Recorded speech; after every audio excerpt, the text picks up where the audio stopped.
बार फिर से स्वागत है हमारे चैनल भक्ति ज्ञान में। आज सुनेंगे गुरु पूर्णिमा की कथा। गुरु पूर्णिमा की कथा का खास महत्व है। हमारे जीवन में गुरु का स्थान अत्यंत महत्वपूर्ण होता है। हमारे शास्त्रों में भी कहा गया है कि बिना गुरु के ईश्वर भी नहीं मिलते।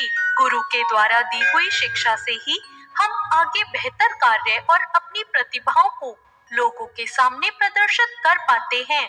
हमारे शास्त्रों में भी कहा गया है कि गुरु के बिना आप भगवान को नहीं पा सकते।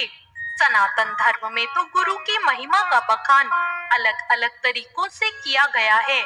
इसलिए आषाढ़ शुक्ल की पूर्णिमा के दिन गुरु पूर्णिमा का पर्व मनाया जाता है।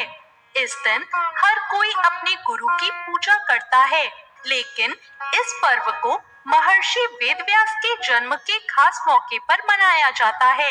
आइए सुनते हैं इसकी कथा। गुरु पूर्णिमा का पर्व मनाने के पीछे मुख्य कारण है महर्षि वेदव्यास का जन्म। महर्षि वेदव्यास भगवान विष्णु के अंश के रूप में धरती पर आए थे। उनके पिता का नाम ऋषि पराशर और माता का नाम सत्यवती था।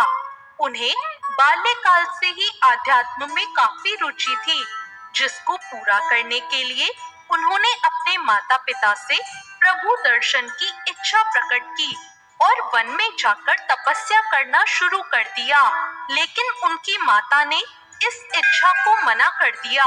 महर्षि वेदव्यास ने अपनी माता से इसके लिए हट की और अपनी बात को स्वीकार करा लिया।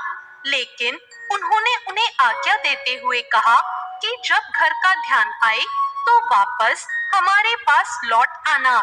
इसके बाद वेदव्यास जी तपस्या करने वन में चले गए और वहां जाकर उन्होंने वर्षों तक कठोर तपस्या की।